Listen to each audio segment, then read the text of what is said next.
Shalom, salam sejahtera, salam damai dalam Yesus Kristus kepada kita semua panel-panel dan sahabat-sahabat saya mungkin yang berada di sebalik apapun medium elektronik yang kita guna pada saat ini untuk mendengarkan kita punya perbincangan pelajaran Cornerstone Connection kita bagi kuartal yang ketiga, yaitu pelajaran kita yang ketiga, yaitu tajuk dia hari-hari pemuridan. Jadi sebelum kita masuk kepada kupasan luar cerita dan perbincangan kita akan dipimpin doa oleh Saudara Felsius bagi sebelum kita memulakan perbincangan.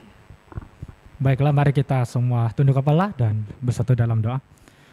Tuhan, Bapa kami yang bertakhta di dalam kerajaan syurga, ya Bapa, kami sangat bersyukur, kami sangat berterima kasih Engkau sudah menjaga, sudah memimpin kami. Sehinggalah pada saat ini kami mempunyai kesempatan untuk datang kepadamu untuk belajar firman-Mu, sekolah sahabat-Mu ini ya Bapa. Terima kasih ya Bapa, karena kami percaya Engkau akan terus menyertai sepanjang pembelajaran kami pada hari ini, sehinggalah kami dapat memperoleh sesuatu yang dapat kami gunakan untuk terus menguatkan kami sementara menunggu kedatangan-Mu yang kedua kali di dunia ini Bapa. Terima kasih ya Bapa, Engkau sudah mendengar dan menjawab doa ini. Dalam nama Yesus kami berdoa dan mengucapkan syukur. Amin. Terima kasih Saudara Felsius. Sebelum itu saya lupa sudah untuk memperkenalkan panel-panel kita. Jadi sebelum kita masuk perbincangan, jadi sebelum itu saya kenalkan diri saya. Nama saya Ivana Ozasani daripada Gereja Pengopian Baru bagi daerah Merak-Parak. Oke, saya seterusnya nama saya Falsius Pilita Padis daripada Gereja Nolotan dan daerah Morion. Oke, nama saya Cecilia Jaisin dan saya daripada Gereja Goshen untuk daerah Goshen. Ya, Shalom. Nama saya Ardi Dusi daripada Gereja Damai, daerah Damai juga. Nah, cukup sampai teman. Ya. Oke, terima kasih. Jadi terima kasih atas kebersamaan panel-panel kita pada hari ini bagi perbincangan kita. Jadi mari kita masuk kepada cerita kita hari ini, tajuk dia hari-hari pemuridan. Jadi sebelum masuk kepada inti cerita, sebelum kita tahu lebih lanjut mengenai kita punya perbincangan hari ini, mungkin kita boleh bincang apa itu arti pemuridan.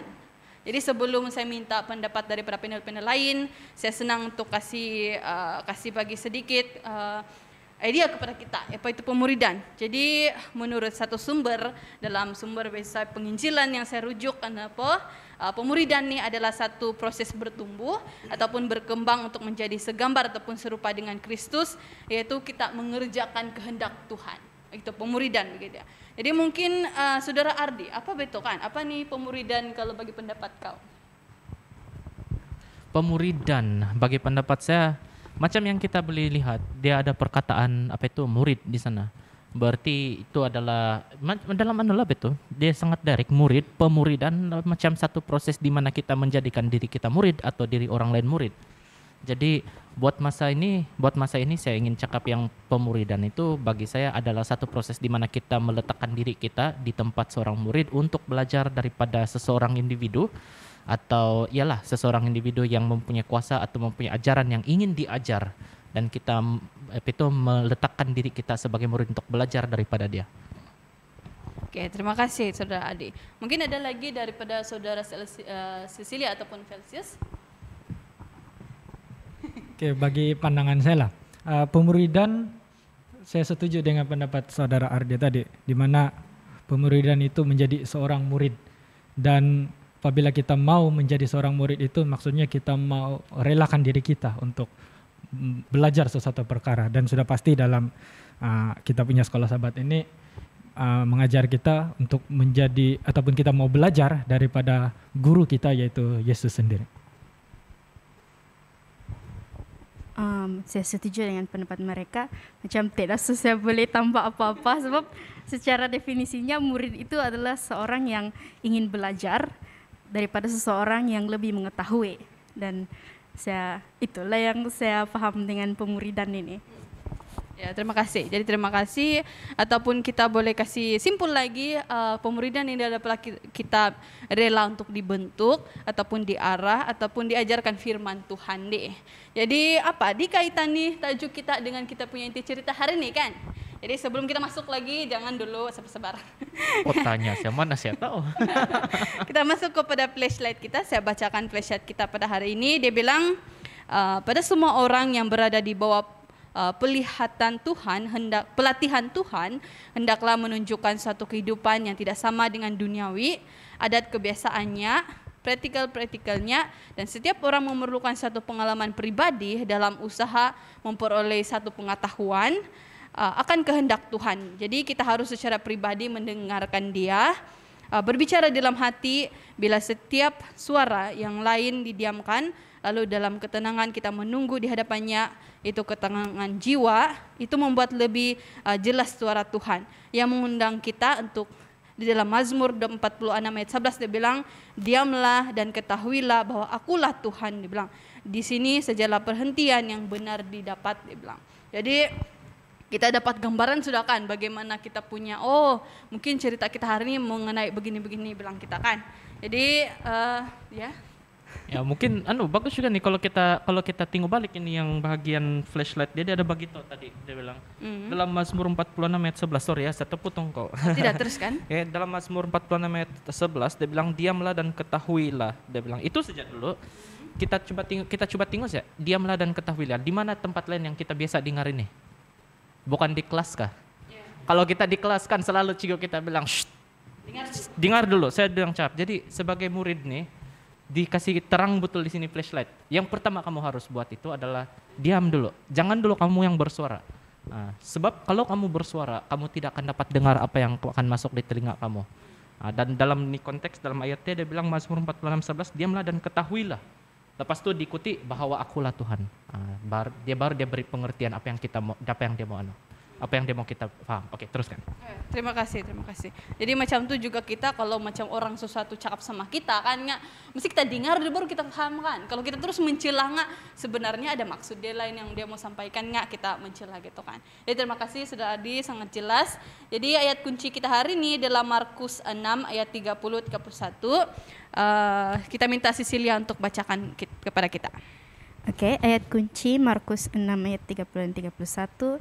Kemudian rasul-rasul itu kembali berkumpul dengan Yesus dan memberitahukan kepadanya semua yang mereka kerjakan dan ajarkan. Lalu ia berkata kepada mereka, marilah ke tempat yang sunyi supaya kita sendirian dan beristirahatlah seketika. Sebab memang begitu banyaknya orang yang datang dan yang pergi, sehingga makan pun mereka tidak sempat. Terima kasih Saudara Cecilia. Jadi di sana kita boleh dapat gambaran bagaimana inti cerita ataupun perjalanan inti cerita kita hari ini. Jadi sebelum kita kupas lebih lanjut, timbulnya persoalan, kita minta Saudara Ardi kasih kupas ataupun memberi ringkasan kita punya inti cerita pada hari ini.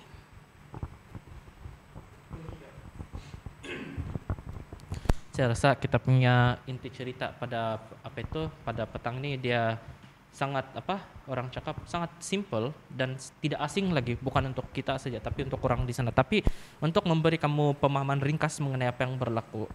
Ini terjadi apabila Yesus sedang berjalan ya, dia tengah berjalan dan dia tengah menginjil kepada orang, dia sedang menyembuhkan orang dan juga dia sibuk dalam sibuk dalam menyembuhkan, memberi mukjizat dan juga melayani orang-orang yang kita anggap sekarang kurang bernasib baiklah. Yang sakit, yang apa. Dan disebabkan ini dia akan tulis di sana tergeraklah hatinya tergeraknya hati Yesus untuk mereka yang sakit. Mau menyembuhkan mereka yang sakit. Dan menjelang malam, dia bilang di dalam Matius 14 ini ya, bagi kamu yang tidak tahu, dia ada di dalam Matius 14 ayat 13 sehingga ayat yang ke-33. Ini adalah inti cerita kita untuk Cornerstone pada hari ini. Menjelang malam, maksudnya malam sudah nih. Menjelang malam, orang tertanya, sunyi sudah nih tempat kan? Kalau malam sudah mana ada lagi orang mau kumpul? Masa itu mana ada pasar, tidak ada lampu, bilang jadi kompom naik pelita, naik obor, api, apalah. Jadi tidak tahu apa yang mau makan. Kalau malam sudah kan kau melayani, sudah daripada petang atau pagi sampai malam, kompom kau lapar juga nih, kompom akan lapar juga. Jadi dia cakaplah, apa yang kita mau buat nih? Suruh orang pergi beli makanan lah. Balik kampung dulu, beli makanan baru datang balik sini. Wah punya jauh itu. Permulaan tadi saya bilang orang sudah jalan kan, selepas jalan mau balik ke kampung, baru mau balik lagi naik ke atas bukit, panat itu. Jadi apa yang Yesus cakap, bilang tidak payah suruh mereka pergi, bilang tidak payah suruh mereka pergi. Bawa saja apa yang ada, dia bilang. Terus dia cakap, yang ada pada kami cuma 5 roti dan 2 ikan. 5 roti dan 2 ikan. Untuk pengetahuan kamu yang ada di rumah, 1 roti dia yang pada masa dulu bukan macam roti kita sekarang, yang bukan macam ban kita yang cuma mungkin paling macam size tangan kita saja. Dia punya roti ini besar nih, sebab dia 1 roti boleh bagi makan 2 atau 3 orang kadang-kadang. Tapi sebab orang dulu pun besar, dia punya roti pun besar juga kan. So dia cakap cuma ada 5 roti dan 2 ikan. Terus Yesus cakap, dia bilang bagilah sini. Dan selepas dia memberkati makanan itu, makanan itu kenampakannya bukan kenampakan, dia multiply atau dia berganda. Dan dia gunakan apa yang ada pada daripada hasil daripada 5 roti dan 2 ikan itu untuk memberi makan kepada 5.000 orang. Menurut Alkitab 5.000 orang ini cuma laki-laki ini. Laki-laki yang fully grown adult, yang dewasa. Sebab di sini dia bilang laki-laki ini disebut sebagai man, bukan boy. 5.000 orang lelaki dan tidak termasuk perempuan atau anak-anak. Berarti yang diberi makan itu jauh lebih besar. Dan apabila dorang sudah kasih bagi-bagi itu makanan, kompom ada juga tuh yang menapau masa tuh. Siapa tahu kan semalam mau bawa balik ke tapau untuk besok masih juga ada 12 bakul yang tertinggal. Dan selepas itu dorang makan sampai kenyang, dan selepas sudah makan semua dan sedang berehat, mereka ingin meneruskan perjalanan dorang. Ini adalah pada ayat yang ke-22. Okay. Dan apabila dorang berjalan, dorang ingin meneruskan perjalanan dorang harus naik perahu. Perahu layar kalau dulu. Jadi bila Yesus cakap sama dorang, kamu pergi sih, duluan saja kamu, nanti saya ikut, nanti saya menyusul. Kalau kita di tempat dia, memang kompom kita pun pikir nih, Yesus naik bot lah, nanti apa bot dia ikut. Tapi kita percaya saya, jalan saya duluan. Dan selepas dorang berjalan, angin mulai datang. Kayak angin kasih goyang tuh perahu dorang, dan dorang mungkin mulai sadar, alamak nih perahu kita banyak goyang pula nih. Dan mengikut Alkitab dia bilang pada pukul 3 pagi, dorang nampak ada macam putih-putih atau apa warna baju jubah Yesus pakai. Dorang nampak ada yang berjalan di atas air, dan mereka cakap, hantu, dia bilang. Yuk, siapa yang tidak takut kalau kamu tinggal di tepi sungai atau di tepi laut, terus tiba-tiba kamu nampak ada lembaga di atas air. Kompom, sekarang kalau kita yang nampak tuh kan, jangan bilang mau teriak hantu, tidak sempat teriak hantu kali itu, lari saja duluan. Tapi dorang tidak ada tempat mau lari, jadi dorang cakap hantu, mungkin untuk kasih tahu orang lain, ada hantu datang sini, dia bilang. Tapi Yesus cakap, tenanglah, aku ini, dia bilang. Tenanglah, aku ini, jangan takut.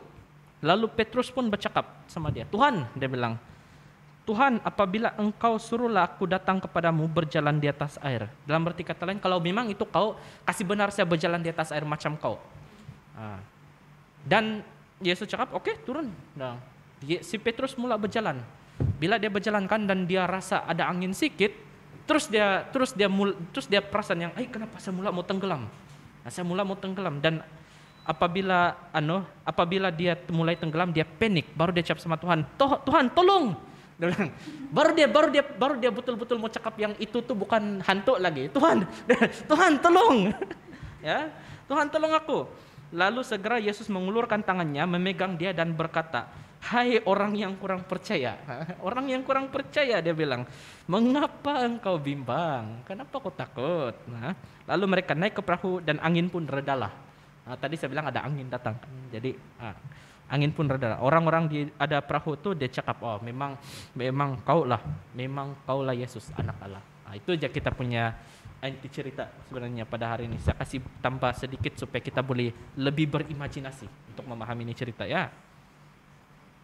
Oke, terima kasih Saudara Ardi. Jadi kita sudah paham, kita sudah dengar bagaimana inti cerita kita hari ini, macam mana Yesus melakukan satu mukjizat, bukan satu kali, bukan 2 kali, bukan 3 kali, malah mungkin banyak kali sewaktu dia menginjil di 5.000 orang itu. Sebab dikatakan dalam Alkitab Yesus menyembuhkan sakit-sakit orang kan pada waktu itu. Jadi kita nampak bukan saja satu mukjizat yang Tuhan buat, tapi banyak.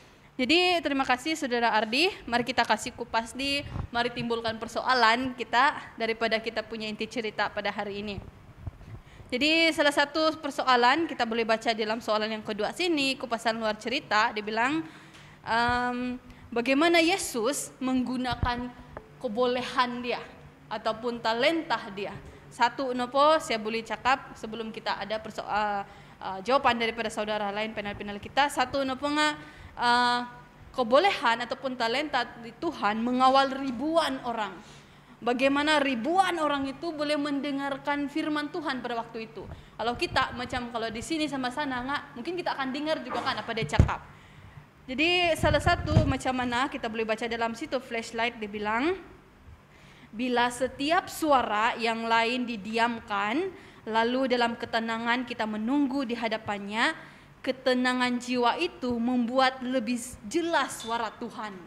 Wah, mungkin salah satu mukjizat kita boleh kasih macam kita bayangkan lah kan. Mungkin pada waktu itu saya sana jauh, Yesus di sini pada waktu itu Yesus mungkin dalam situasi yang sunyi lah pada waktu itu Yesus menginjil mungkin Yesus tidak juga guna, mungkin tidak tahu kan, mungkin dulu tidak speaker begitu sama kan, mungkin suara itu jelas didengar dalam kita punya telinga sebab dia bilang sini oleh sebab ketenangan jiwa itu membuat lebih jelas suara Tuhan dia bilang. Jadi itu satu. Mungkin ada lagi lain daripada itu kebolehan macam mana Tuhan menunjukkan ataupun menggunakan kebolehan dia di dua situasi yang berbeza di dalam inti cerita kita sebentar tadi. Mungkin ada mungkin Cecilia. Daripada cerita inti yang sudah kita dapat itu, kita dapat melihat Yesus ini banyak kebolehan dia kan. Oke, antaranya ialah itu keajaiban yang dia sudah lakukan, itu adalah antaranya. Dan yang seterusnya mungkin juga ini kebolehan dia untuk menghadapi situasi yang dia sedang berada. Yaitu bukanlah satu perkara yang mudah dan bukan semua orang boleh buat. Baru berdiri depan gereja mimpin nyanyi pun dah sudah kan. Apalagi kalau di hadapan beribu-ribu orang dan mengajar mereka. Oke, jadi itu antara kebolehan yang saya boleh dapat daripada inti cerita kita lah. Ya, saya pun setuju juga dengan pendapat saudari Cecilia tadi, di mana kalau kita bagi contoh sih lah kan, macam kalau kita menjaga kedai itu kan, biasanya ini menurut pengalaman pribadi saya sendiri lah, saya pernah menjaga kedai runcit. Bila satu customer datang, oke, senang lagi kita mau layan. Tapi bila sudah 3 orang, pergi 5 orang begitu kan, jadi masing-masing pun oleh karena kedai runcit itu tidak besar, kecil saja. Jadi saya seorang dia punya pekerja. Jadi saya yang kena layan semua customer yang datang. Jadi baru 5 orang itu pun sebenarnya sudah menjadikan membuat saya bingung, susah untuk melayani. Dan saya hormati Yesus kita karena dia bukan 5 orang saja yang dia layan, tapi 5.000 orang. Dan saya percaya menurut ringkasan cerita tadi, malah lebih lagi daripada 5.000 orang yang dia layan. Dan itu adalah satu kebolehan. Kalau bagi saya,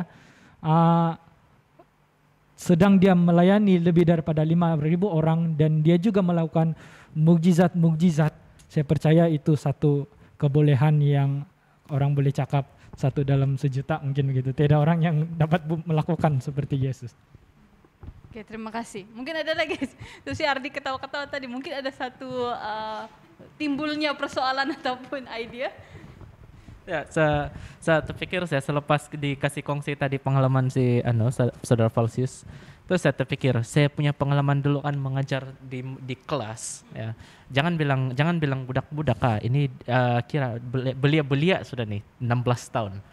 10 orang kalau saya mengajar oke lagi. Nah, kadang-kadang dia akan review sedikit tapi it's still okay. Tapi bila masuk sudah 15 orang, di sanalah saya mula sudah yang saya bercakap di sini boleh kok di sana belakang tuh jangan bercakap. Contoh dia macam tuh. Jadi untuk mau kawal itu situasi kadang-kadang susah.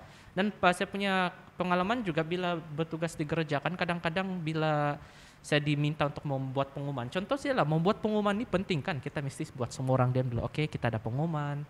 Nah, Mau bagi tahu dorang untuk mau kita sediakan diri kita mau dengar pengumuman pun susah. 50 orang, 100 orang di dalam gereja, memang sangat satu cabaran. Sebab semua orang ada cerita dia masing-masing. Apa cerita nih minggu? Mari kita bawa cerita dia pergi gereja. Kalau Yesus di sini bila dia bercakap, siapapun rasa macam yang, saya yakin apabila Yesus bercakap masih ada orang yang bercakap-cakap itu di luar sana. Tapi disebabkan rasa dorang mau jadi murid Yesus, otomatis dorang rasa, bagus kita duduk diam. Wah, begitu tinggi sanjungan, begitu tinggi hormat dan begitu tinggi dorang punya kerelaan untuk dijadikan murid kepada Yesus. Bayangkan, Yesus sendiri bercakap untuk 5.000 orang dan masih semua orang boleh dengar. Nah, itu pendapat saya lah serba sedikit mengenai kita punya inti. Jadi terima kasih. Jadi secara ringkas kita nampak begitu macam kita boleh cakap luar biasa lah kan, luar biasa situasi ataupun apa yang berlaku di masa dulu di dalam cerita Alkitab kita. Jadi terima kasih. Jadi melalui feedback tadi saya faham bahwa kita faham lah nih kan kita punya perjalanan cerita pada hari ini. Jadi kita teruskan lagi timbulkan persoalan-persoalan di mana yang Nina yang ketiga soalan dalam kupasan luar cerita dia bilang adakah Yesus mengambil sedikit masa untuk berehat? Ya, kan? Sebab ada Yesus yang di mana yang si Ardi sudah kasih cerita kita tadi di mana Yesus mengambil masa dia kasih biar murid-murid duluan pergi sana kan. Ya, Yesus mengambil masa. Jadi ada satu perbincangan kami di luar tadi sebelum kami memulakan kami punya perbincangan sebenar di mana saudara Felicius telah kasih sentuh mengenai disiplin kerohanian. Jadi saudara Cecilia pun timbulkan satu idea di mana salah satu daripada kita mendisiplinkan diri adalah melalui ketenangan kita begitu semua. Jadi Yesus mendisiplinkan diri dan tidak tekanan ataupun kerohanian. Jadi apa itu disiplin kerohanian bagi pendapat kita? Mungkin saudara Felicius boleh buka ini. Oke, bikin buka minda lah bilang orang jawab kan. Saya percaya kita masing-masing ada jawaban nih disiplin kerohanian. Nah, menurut kita punya sekolah Sabat di sini dia bagi tahu disiplin kerohanian ini salah satu definisi dia adalah kita dapat merasa tenang dalam sesuatu suasana yang mungkin riuh rendah tapi kita dapat merasa itu ketenangan. Dan kedua, kita dapat mengawal perasaan kita. Oke, mungkin tidak mudah marah dan selebihnya. Nah, itu pandangan tentang saya tentang ini disiplin kerohanian lah. Ya. Oke, disiplin kerohanian kan.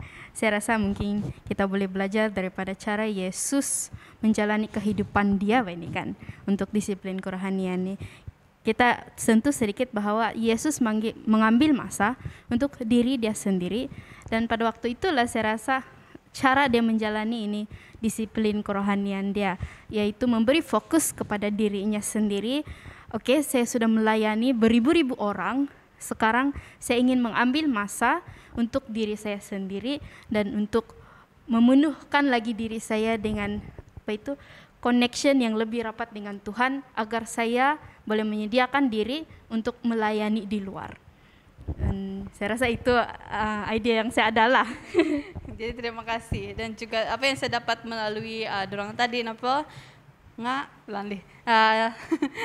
disiplin diri adalah kebolehan untuk mengawal sikap yang baik ataupun bertenang walaupun berada dalam situasi yang tertekan macam mana situasi Yesus pada waktu itu. Jadi Ardi mungkin ada tambahan? Saya suka tuh bila kita bercakap tadi. Kamu perasan atau tidak? Kadang-kadang kan kita cakap disiplin kerohanian kan. Itu perkataan kerohanian sejak kan banyak orang yang akan kasih kait kerohanian ini Yesus, Yesus agama. Lepas tu kita punya acara pelayanan Yesus. Kadang-kadang kan kita pernah kamu merasakan hari Sabat lah hari paling sibuk dalam hidup kamu. Hari Sabat lepas pergi church, pulang dari church sejak contohnya pukul 1, pukul 2 pergi EY. Pergi EY selepas pukul 2, 4:30 gitu, pukul 5 kita ada Sunday worship, kita ada meeting lagi, kita macam hari Sabat itu bukan pula hari perhentian kita. Padahal Yesus bagi tahu sama kita yang pada hari Sabat itulah masa untuk kita mau berhenti daripada pekerjaan-pekerjaan kita. Tapi kadang-kadang kita terasa macam yang semua acara-acara pelayanan yang berkaitan dengan Yesus harus dibuat pada hari Sabat dan itu kadang-kadang boleh menyebabkan kita rasa penat. burn out kadang-kadang. Itu kenapa saya macam tersengi-sengi tadi. Wah, saya bilang kalau disiplin diri kadang-kadang kita berpikir kerohanian ini mesti pada hari Sabat. Tidak semestinya, saudara-saudari. Mungkin pada hari Sabtu tuh kita boleh juga buat aktiviti melayani orang lain, tapi kita harus berpikir juga seperti Yesus. Selepas pelayanan itu dia ambil masa untuk mau berehat. Ya, bukan alang-alang ini dia mau berehat sendiri. Dia bukan berehat sama murid-murid dia, kamu boleh tengok dia sendiri. Dia bilang kalau memandangkan kamu masih kuat, kamu jalan saja. Saya perlu untuk stay, saya mau rehat dulu dan saya mau coba untuk mau refresh, ya, memenuhi diri saya dengan Roh Suci. Selepas dia buat itu, selepas saja dia rehat, kamu bayangkan mukjizat sudah seterusnya. Tiba-tiba dia di depan itu kapal. Sap itu perahu. Kalau ikut cerita sini selepas 3 mil, selepas 3 batu jauhnya. Yesus berjalan 3 batu. 3 batu jauhnya di atas air. Oh, bayangkan betapa banyak berapa penuhnya Yesus dengan Roh Suci apabila dia bersendirian. Boleh jalan atas air, jalan 3 batu jauh dia. Dan selepas itu dia sempat lagi kejar itu perahu. Kan? Pasti dia tahu lah dia lari atau tidak. Tapi itu adalah satu mukjizat juga tuh. Selepas dia sendiri, terus ada mukjizat. Kau tengok betapa penuhnya dia. Kita juga pada masa sekarang disiplin kita dalam segi kerohanian mungkin kita sentiasa berpikir hari Sabat saja, tidak. Ya, kita ambil masa juga untuk melayani orang lain, kita juga harus melayani diri kita sendiri untuk bina connection kita dengan Tuhan macam apa yang telah disebutkan tadi. Ya, terima kasih. Terima kasih Saudara Ardi. Jadi dalam apa yang sudah dikupas sebentar tadi juga kita dengar bagaimana kita menggunakan disiplin diri ini dalam penginjilan kita. Jadi terima kasih. Jadi kita kasih kupas lagi, timbulkan persoalan lagi. Merujuk flashlight kita ada di sentuh bagian mengenai duniawi. Jadi bagi pendapat kamu, apakah yang dimaksudkan dengan kehidupan yang tidak sama dengan duniawi? Padahal Tuhan bagi ini dunia, ini tempat ini untuk tempat kita kehidupan, untuk meneruskan kehidupan. Jadi apa kehidupan yang tidak sama dengan duniawi? Mungkin ada dari kalian. Oke, pandangan saya lah, pendapat. Kehidupan yang tidak sama seperti duniawi. Boleh dikatakan begitu, betul kan? Oke. Kalau bagi saya sebenarnya saya ada tulis dia punya nota di sini. Di mana bila kita mau hidup secara rohani, bukan secara duniawi, yaitu saya ambil satu cerita saja lah, beza kehidupan di antara duniawi dengan rohani. Mungkin kalau di mata duniawi perkara itu baik, tapi di mata Tuhan boleh jadi salah. Ataupun di mata duniawi itu perkara adalah salah, tapi di mata Tuhan itu adalah betul. Satu cerita yang saya boleh ambil, yang saya percaya kita semua tahu, yaitu cerita tentang Daniel dalam Alkitab dan 3 orang sahabat dia, di mana mereka diminta untuk menyembah patung berhala oleh raja pada ketika itu. Dan apa yang dilakukan oleh Daniel dan sahabat dia adalah mereka tidak turut dengan perintah ataupun perintah negara pada waktu itu, di mana sepatutnya mereka semua sujud menyembah patung berhala itu. Apa yang mereka buat? Mereka berdoa kepada Tuhan. Nah, kalau kita lihat di sini situasi dia secara duniawi itu satu perbuatan yang salah, tapi di hadapan Tuhan itu adalah sesuatu perbuatan yang betul. Jadi beza dia adalah kita melakukan sesuai dengan perintah Tuhan. Itulah yang membezakan kita punya kehidupan kerohanian dengan kepada duniawi. Sesuatu benda yang betul di hadapan Tuhan boleh jadi salah ataupun boleh jadi juga betul, tapi boleh juga jadi salah kalau bagi duniawi. Itu saya punya pandangan lah, bagaimana beza di antara duniawi dengan rohani. Terima kasih. Oh, Cecilia. Oke, mungkin kita tertanya-tanya apa maksud ini kehidupan duniawi ini? Kan kita ini semua, seperti semua di sini nih yang panel-panel ini semua adalah membesar sebagai seorang Adventis. Dan sebagai seorang Adventis, kita menjalani satu kehidupan yang dari kecil lagi kita belajarkan. Jadi itulah kehidupan normal kamu. Dan apabila kita keluar daripada lingkungan keluarga atau community Adventist itu, di sanalah kamu melihat cara hidup yang berbeza, cara hidup orang lain yang berbeza. Dan perbezaan itulah untuk saya kan yang tidak mengikut apa yang sudah kita diajar daripada yang Alkitab itulah kehidupan duniawi. Saya pernah ternampak satu video daripada Facebook, wanita ini dahulu dia keluar daripada kepercayaan dia ataupun daripada itu lingkungan community di tempat yang membesar itu, dan dia beritahu, saya punya kepercayaan ini sangat strict, tidak boleh minum, tidak boleh makan begini-begini, kami berpakaian secara modest, dan dalam hati saya, salahkah? Salahkah semua tuh?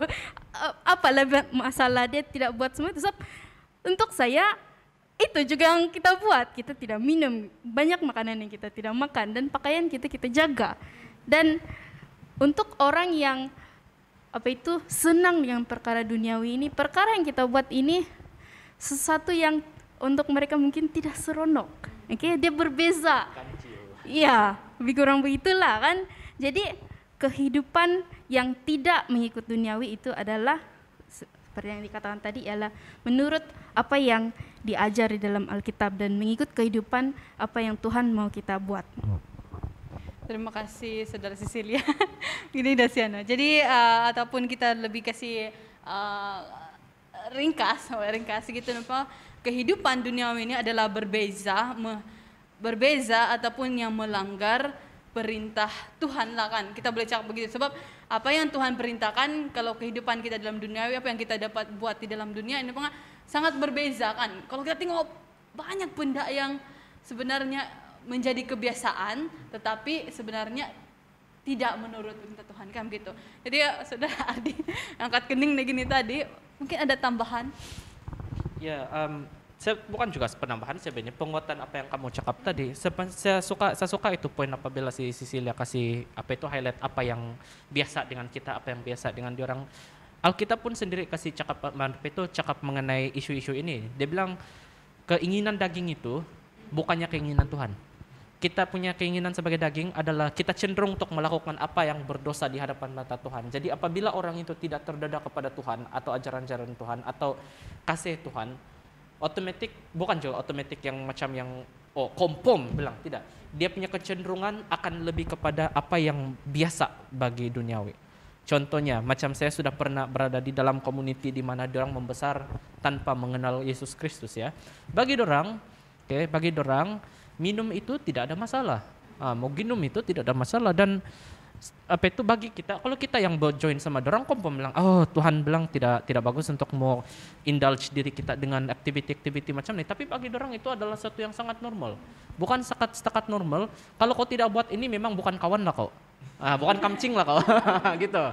Jadi apabila kita pikir balik kan dalam ini situasi, saya terpikir tuh masa tuh begini pula kan, kalau memang kalau memang kita tidak disuntik atau kita tidak diajar untuk macam mana hidup menurut Alkitab daripada kecil, itu menjadi satu norma bagi dorang. Tapi bagi kita adalah sesuatu yang berlainan, sebab kita belajar macam sisi acap dari kecil kan. Dari kecil kita diajar untuk mau jangan buat beberapa benda, sebab ini benda tidak bagus di hadapan mata Tuhan.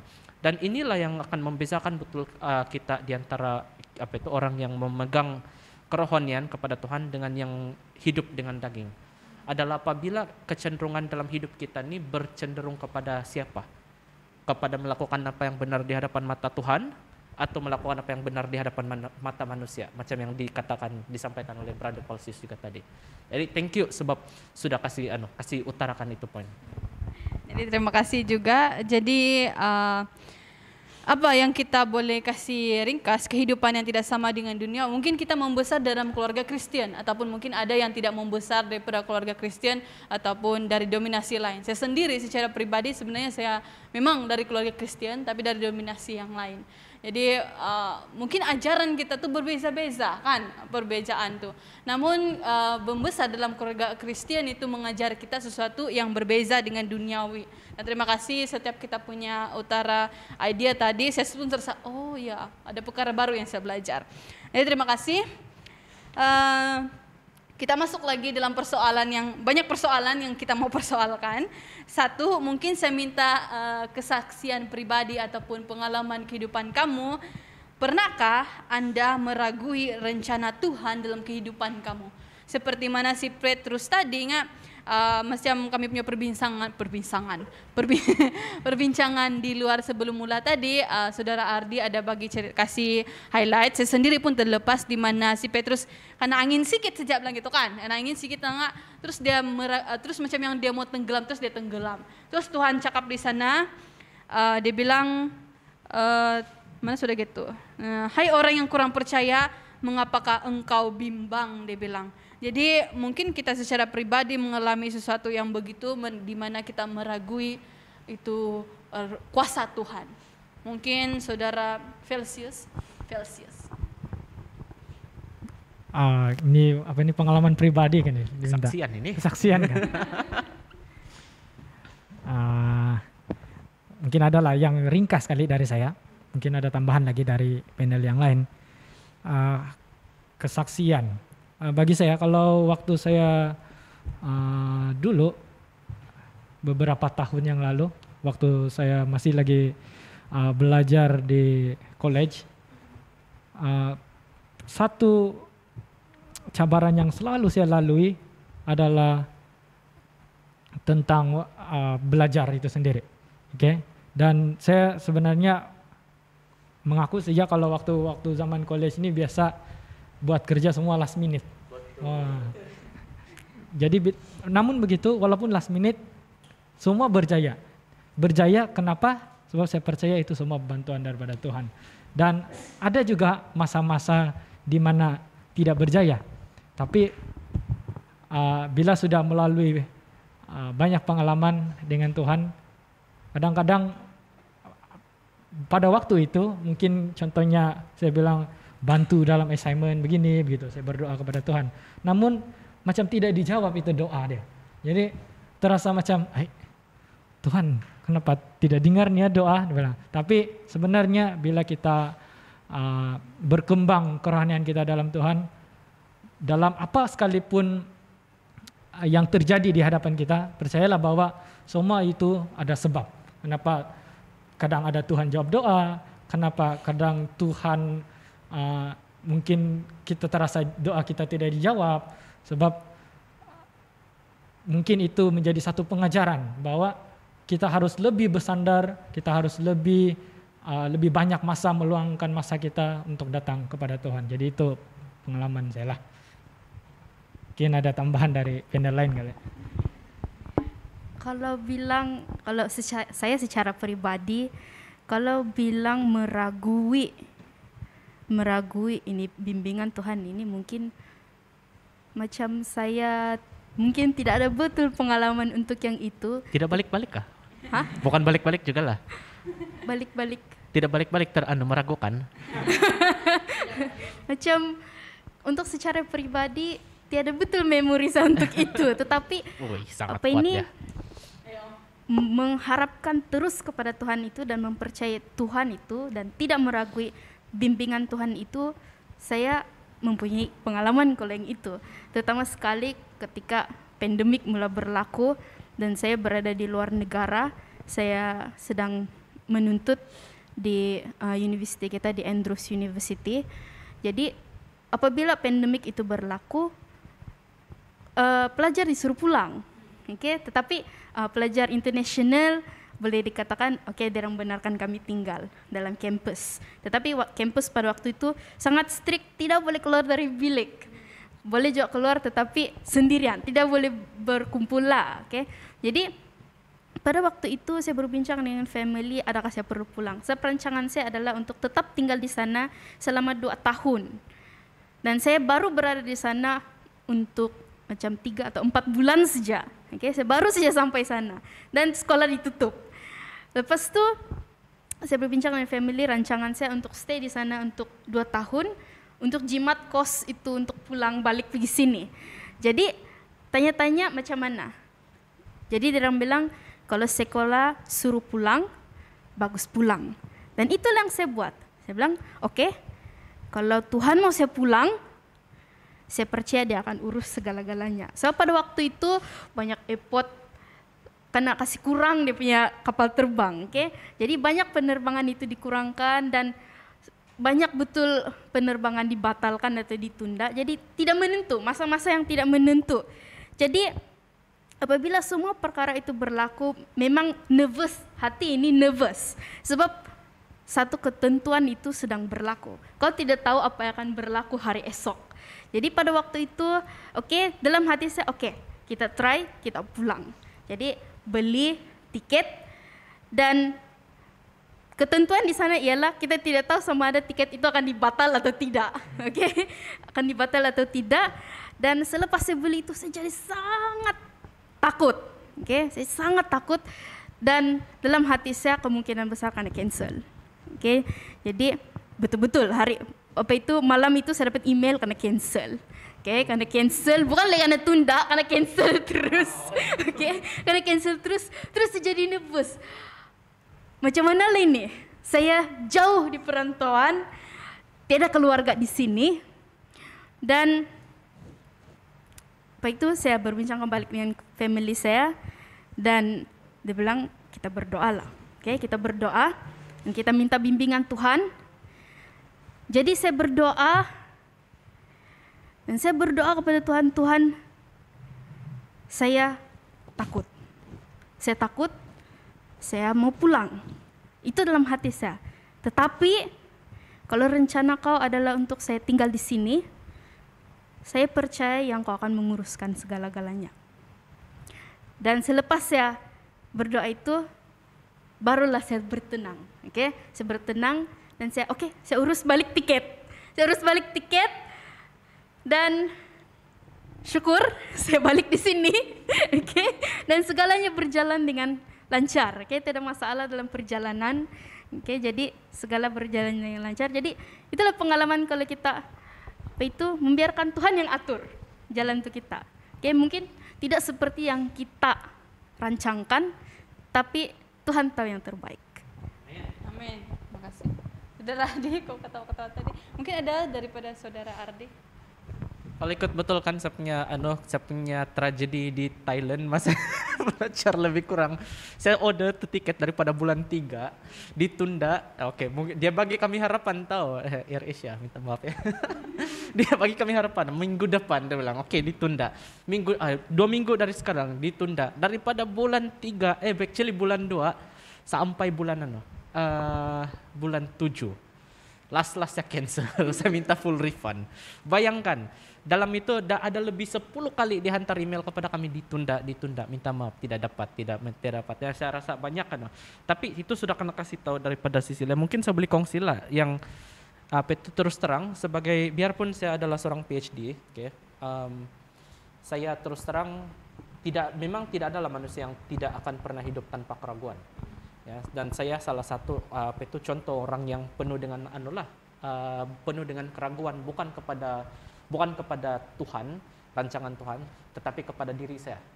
Kepada diri saya, adakah saya buat apa yang betul, adakah sebagai satu contoh yang sangat ketara bagi belia-belia yang ada di rumah, kamu bolehlah guna ini sebagai satu inspirasi bagi kamu. Saya sentiasa cakap di sini yang saya adalah seorang yang saya single. Saya masih lagi single. Ya. Bila kita bercakap mengenai isu orang yang masih single ini, saya yakin yang dia doakan sentiasa adalah seorang pasangan yang perfect. Seorang pasangan yang ya Tuhan, saya berdoa untuk seorang yang begini. Saya haraplah saya akan berjumpa dengan orang itu dalam masa yang terdekat. Tetapi ya maklumlah sampai sekarang pun masih lagi saya single. Jadi itu membuka satu ruang di dalam hati saya yang meragukan betul kayaknya sampai bila Tuhan mau saya tunggu. Sampai bila Tuhan mau saya lihat, adakah saya sudah pernah limpas puni orang? Adakah saya sudah pernah bercakap sama dia? Saya start mau meragukan diri saya. Siapa tahu Tuhan sudah bagi saya peluang untuk mau bercakap atau untuk mau berjumpa, tapi saya tidak menggunakan peluang itu dengan sebaik mungkin. Jadi ada banyak yang timbul dalam kepala saya, dan saya pun merasakan yang macam sampai bila lagi Tuhan. Jadi itu keraguan mulai muncul, tapi apabila saya mulai bercakap, kawan saya baru-baru ini pun terus terang dia ada di antara orang yang pergi kontak saya, Ardi saya mau kawin sudah. Ya ampun, saya bilang, saya bercakap sama dia masa masih lagi di university, dia minta doa. Dia bilang, dia tanya kepada semua kami, PhD. Dia bilang kan, pastor, dia bilang semua bakal pastor, doakan saya supaya saya boleh cari girlfriend. Dia minta itu pada 2019, 2021 dia berkawin. Terus dalam hati saya minta ini macam dari terus itu yang membuatkan saya terfikir yang saya mula sudah mau meragukan apa rancangan Tuhan kepada saya. Dan kawan saya pun baru-baru juga kontak, Ardi kok bilang mau kawin, dia bilang. Jadi sebagai seorang PhD ini kadang-kadang kan ada tekanan juga tuh mau kawin atau tidak, macam gitu.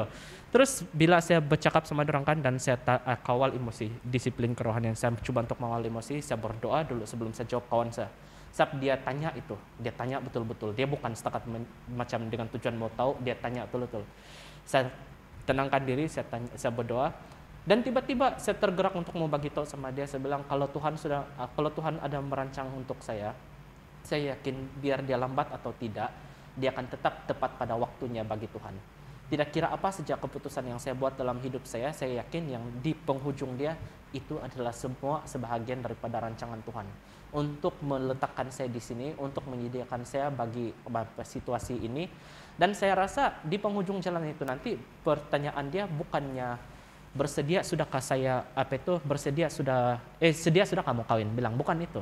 Tapi apabila Tuhan mempertemukan saya dengan seseorang yang mungkin Tuhan sudah rancang untuk saya, adakah saya bersedia untuk menerima dia? Jadi itu dia punya pertanyaan berubah, bukan lagi bilang kau ada sudah girlfriend atau tidak. Dia berubah kepada apabila Tuhan memberikan berkat kepada kau, apabila Tuhan beri kau peluang itu, adakah kau sendiri yang sudah bersedia? Itulah saya rasa macam yang masa itu saya start sudah bilang, ya kan, macam bagus lagi, saya berharap dia sama Tuhan. Tuhan tidak pernah lambat, tidak pernah lewat juga, tidak pernah awal. Dia tepat pada masa dia. Jadi saya percaya, saya yakin kepada Anda yang di rumah, kepada Anda yang ingin juga ada pasangan, berdoalah dan tunggu. Ataupun chat Ardi. Oke, teruskan. Oke, terima kasih. Jadi satu kesaksian yang luar biasa daripada setiap panel-panel kita. Jadi mungkin kita secara pribadi pun banyak nih keraguan yang terjadi dalam kehidupan kita, terutama mungkin mengenai keluarga kita. Kita berdoa mengenai keluarga kita, ataupun mungkin sahabat kita, pelajaran kita, ataupun pekerjaan kita kan terutamanya. Tapi saya percaya bahwa Tuhan tidak semestinya kita mau doakan sesuatu tuh Tuhan terus jawab gitu kan. Ataupun mungkin ada juga Tuhan akan terus jawab.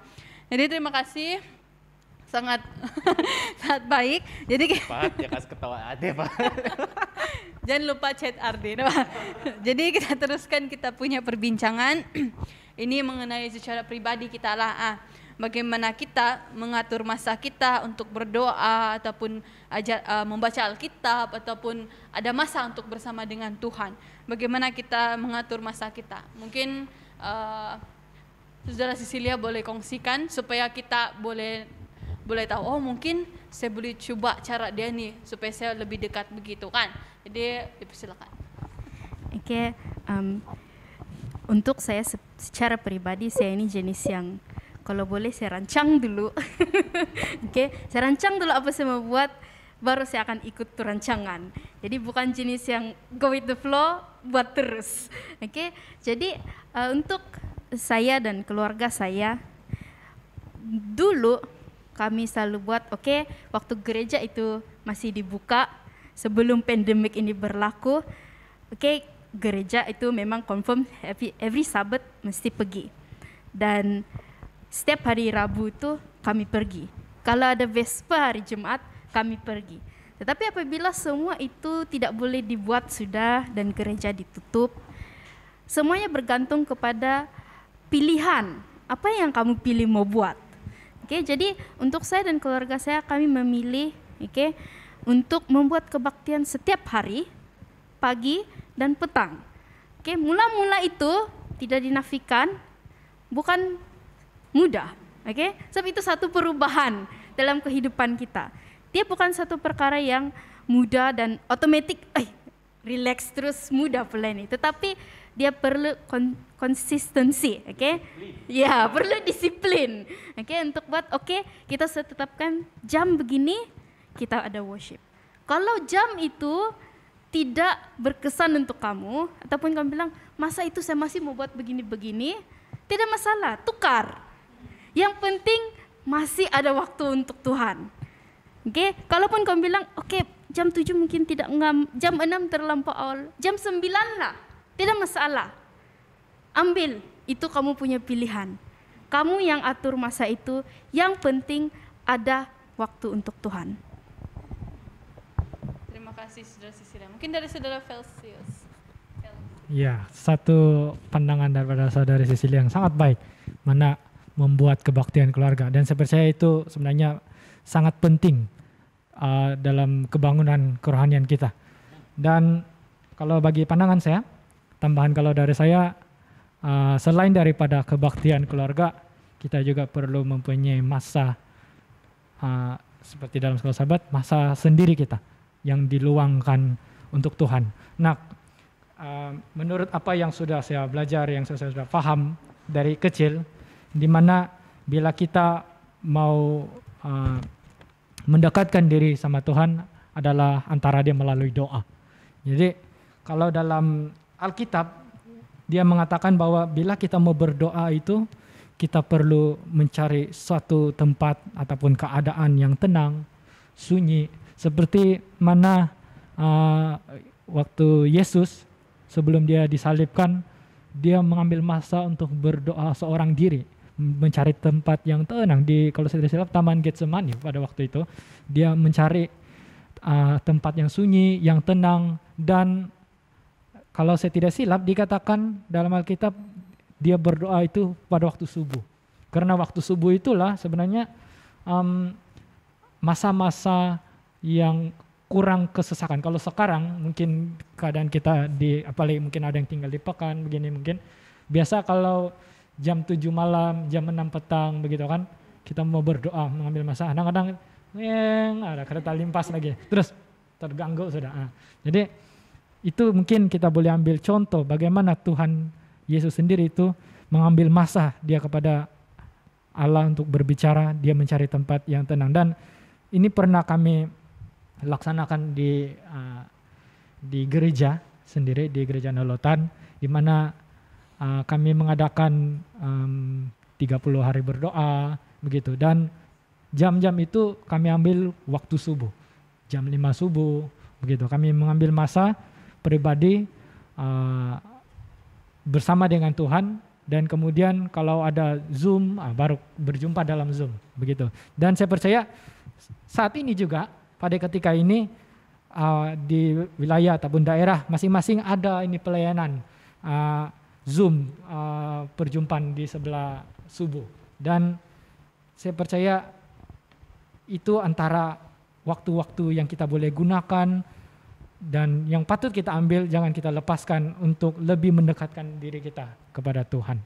Jadi itu saja pandangan dari saya. Terima kasih. Teruskan Ardi. Apa soalan dia tuh? Apa? Saya single belum tahu.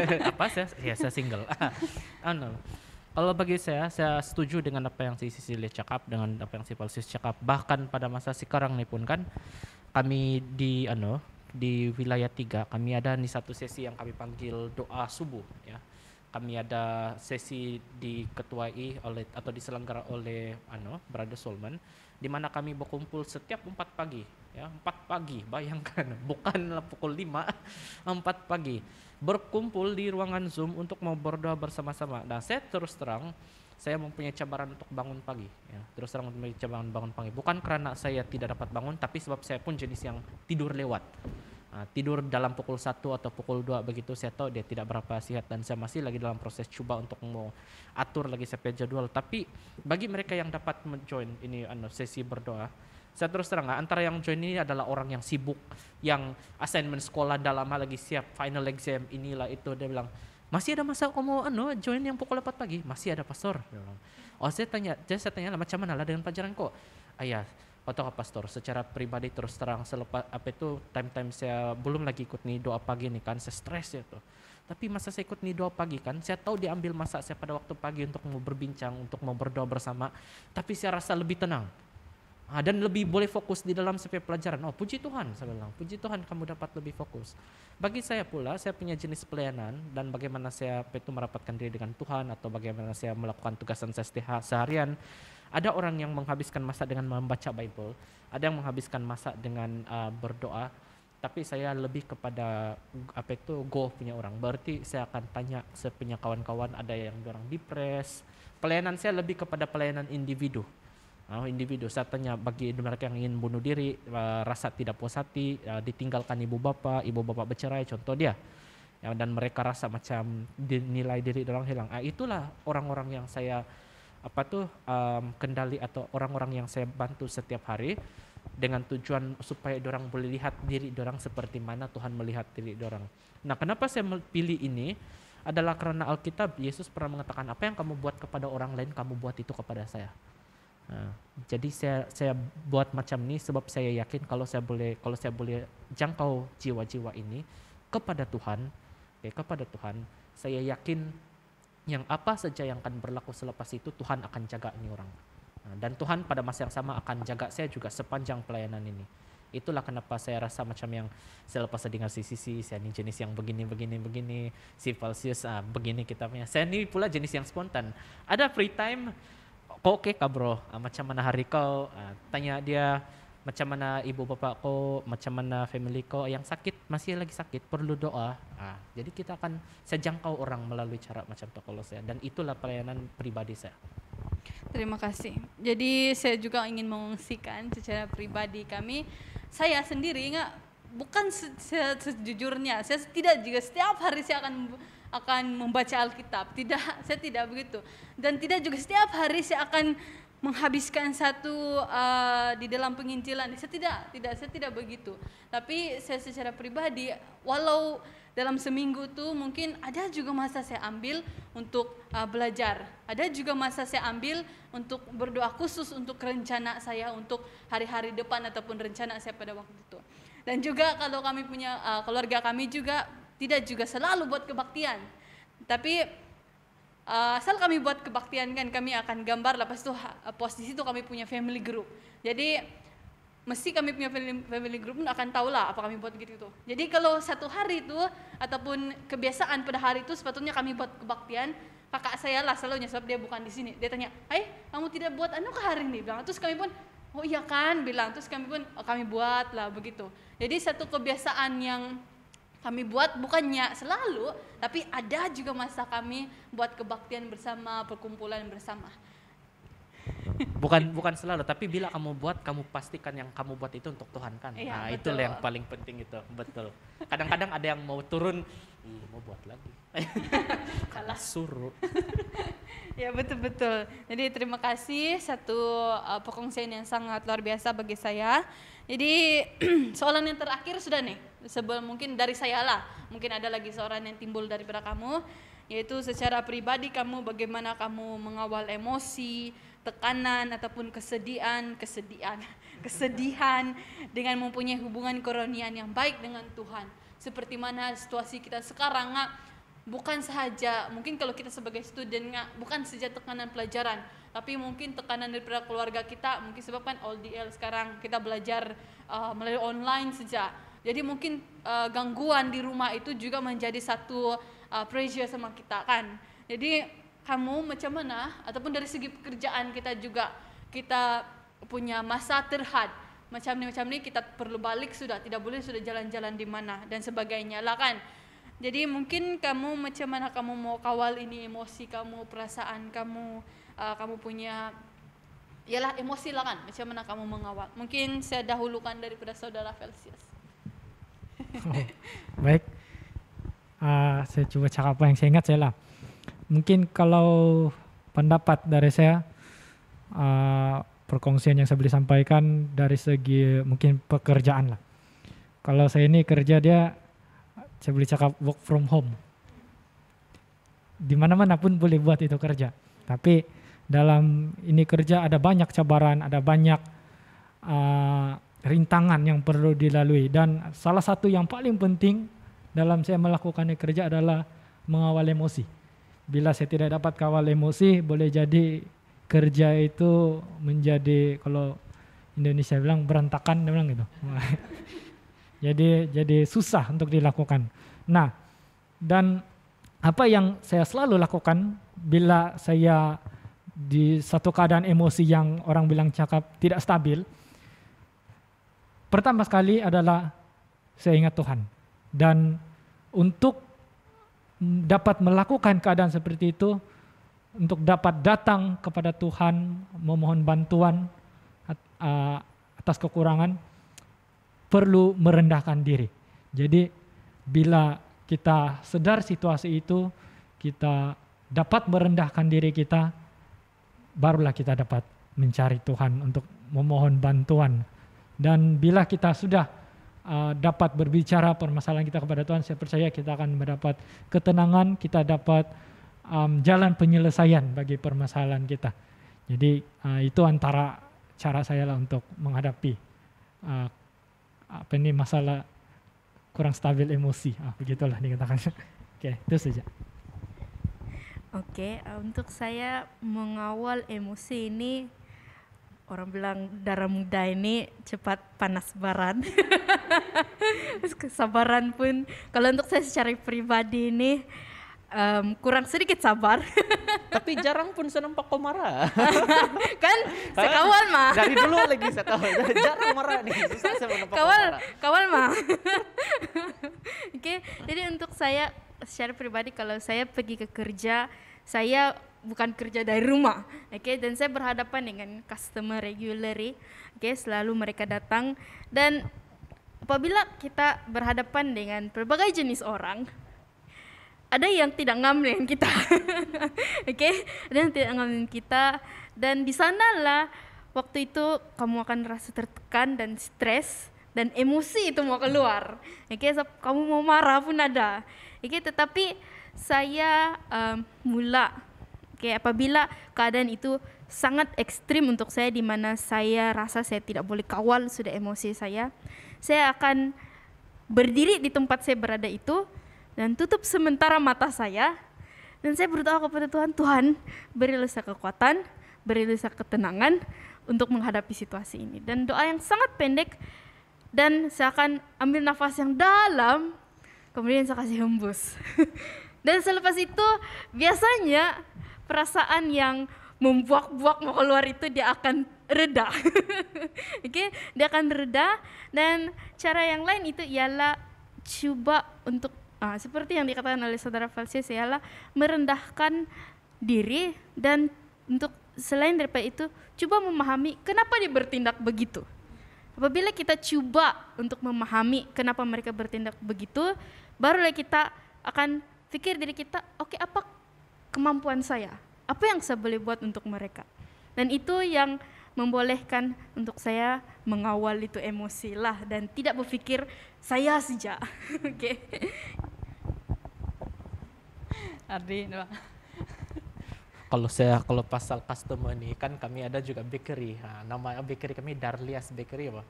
Jadi saya boleh kongsi juga pengalaman saya ini. Memang betul tuh Cap Sisi. Kadang-kadang kan kalau ada customer yang datang, terutama yang banyak betul ragam dia, beria-iya betul. Sebab kami punya bakery, kami untuk sekitar Kota Marduk kami tidak bagi cas COD, bah. Saya rasa si Nana pun tahu juga tuh. Tidak pernah saya minta cas dia. Biarpun kami daripada Damai all the way naik pergi Pengopuyan, kami tidak pernah minta cas COD daripada dia. Ya, saya yakin kalau mau naik di Pengopuyan tuh, RM15. Ya. 15 juga tuh paling-paling.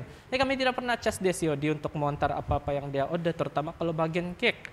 Sebab kami yakin saat-saat pandemik ini kan susah, bah. Memang susah kita mau cari duit. Jadi kami coba untuk bantu orang sebanyak mana yang mungkin. Tapi biarpun begitu, masih juga ada customer yang mau merungut sama kami. Jadi apabila orang bercakapkan, dia tanya, ya bos, kalau yang chocolate moist contohnya, chocolate moist cake nih berapa nih ya? Oh, kalau kami begini-begini harga, alamak bos, saya bilang.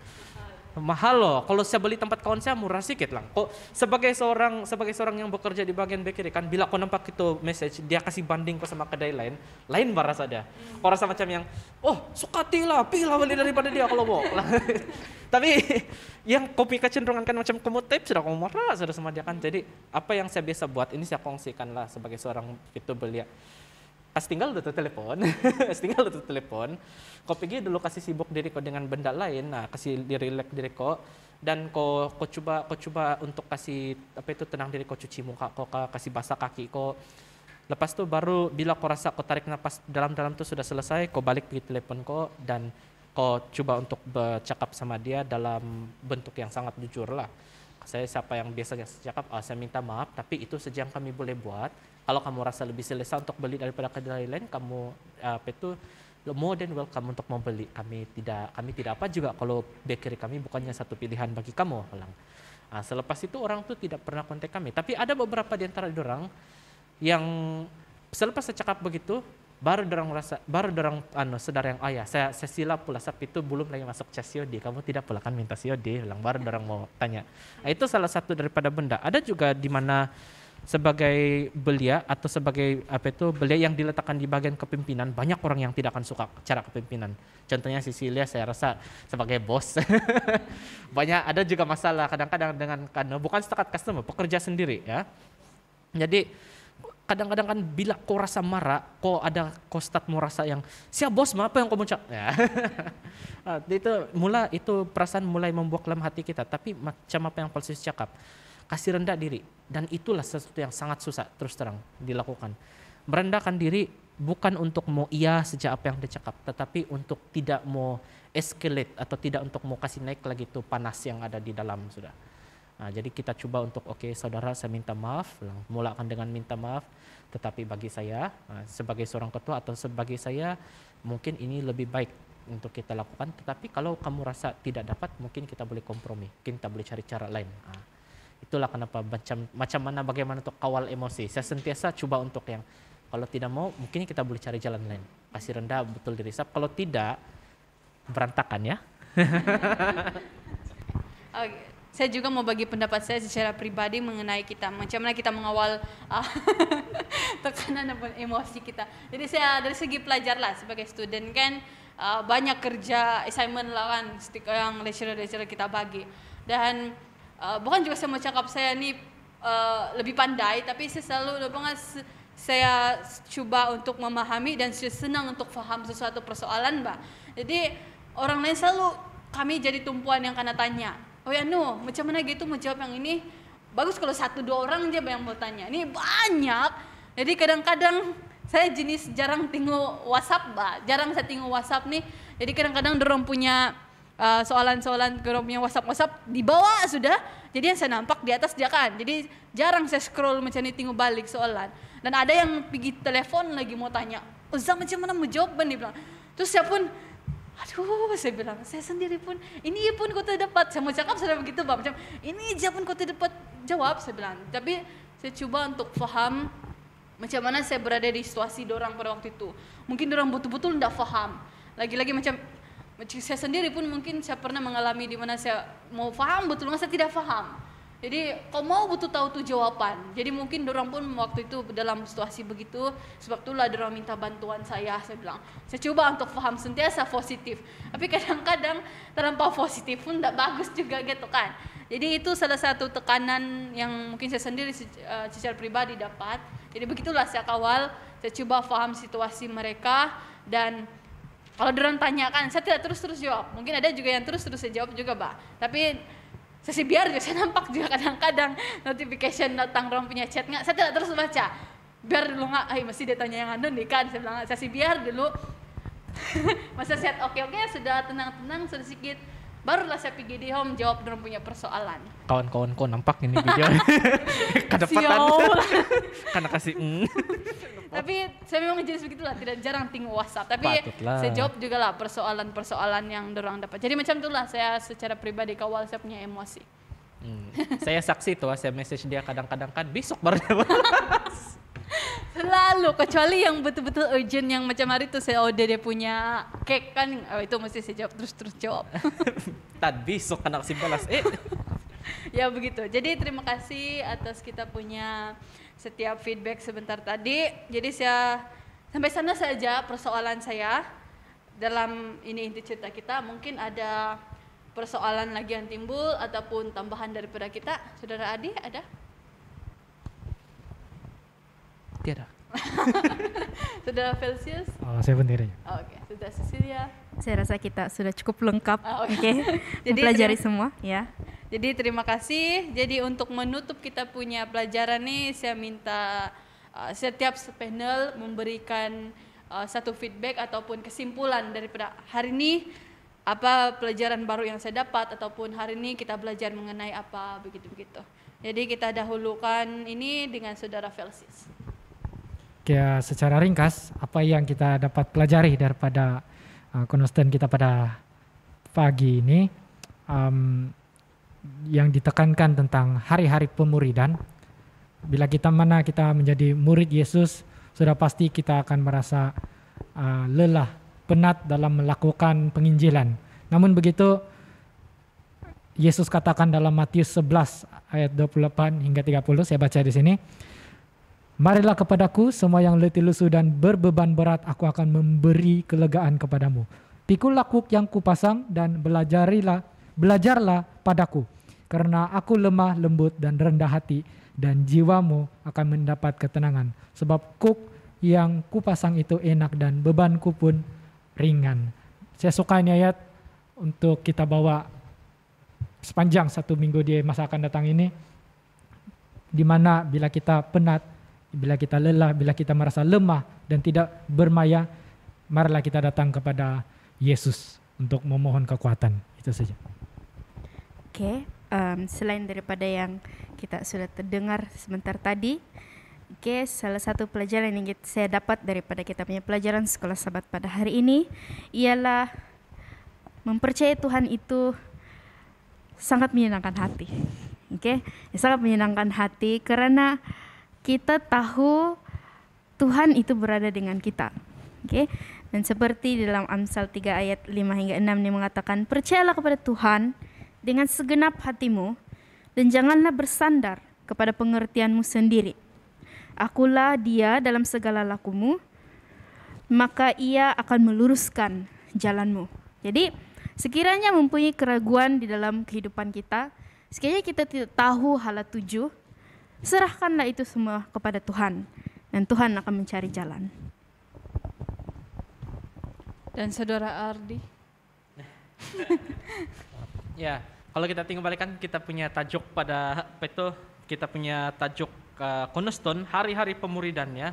Kadang-kadang mungkin ada di antara orang yang salah paham ini apa ini hari-hari pemuridan. Tapi sebenarnya kan kalau saya mau kasih rangkum, mungkin saya kasih ubah dia punya topik kan supaya senang dipaham.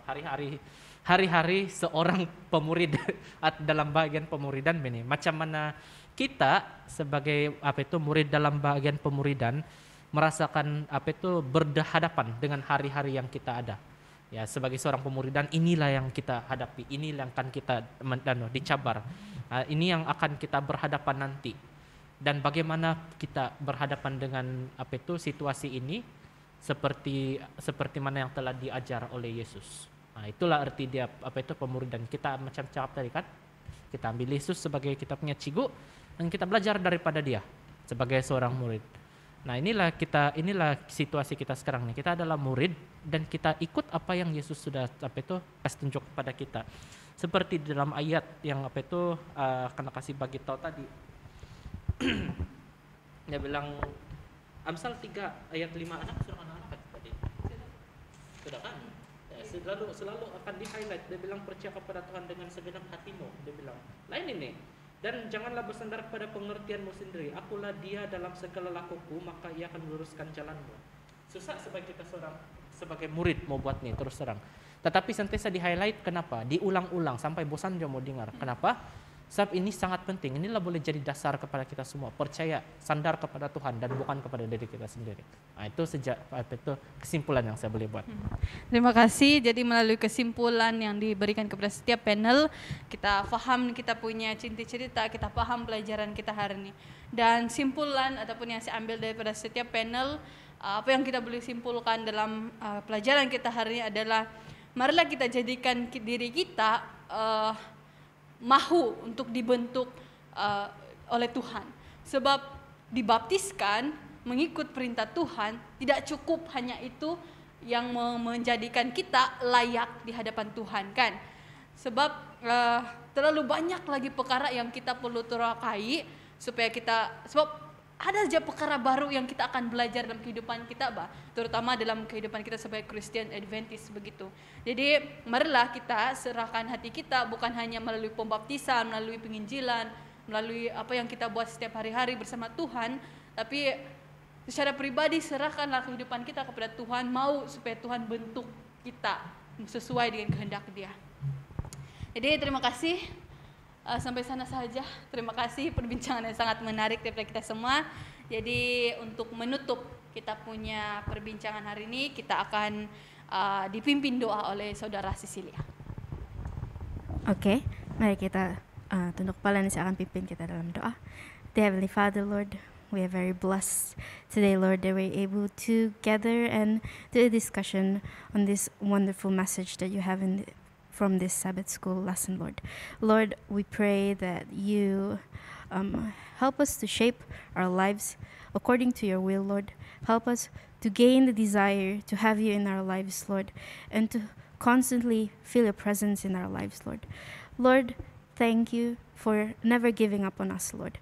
Thank you for always being by our side, even though we are so busy with our lives, Lord, that you are always on standby, always ready to give your hand to us, Lord, whenever we ask for you, Lord. Lord, we also want to thank you for the protection that you have given us, Lord, and for all of the blessings that you have given us, Lord. Lord, we also want to thank you for always listening to our prayers. In Jesus' name we pray. Amen. Jadi sebelum kita menutup, ada lagi, saya ingin mempromosikan ataupun mengongsikan, kita ada satu KKR yang besar secara online dijalankan oleh wilayah 2, yaitu KKR Suara Belia wilayah 2 yang akan bermula pada 19 Julai ini sehingga 23 Julai. Jadi jangan lupa, mari kita bergabung bersama-sama di sana, dan juga semoga kita bertemu lagi dalam perbincangan yang seterusnya. Tuhan memberkati. Dan jikalau Anda mempunyai sebarang pertanyaan, komen atau sebarang ya macam yang kebingungan dalam hati kamu boleh komen di dalam ruangan di bawah. Dan bagi video ini jangan lupa klik like, ya, klik share dan juga subscribe kepada channel Hope Media Sabah untuk mendapat sebarang update di bahagian YouTube kamu. Terima kasih dan salam bertemu kembali. Bye.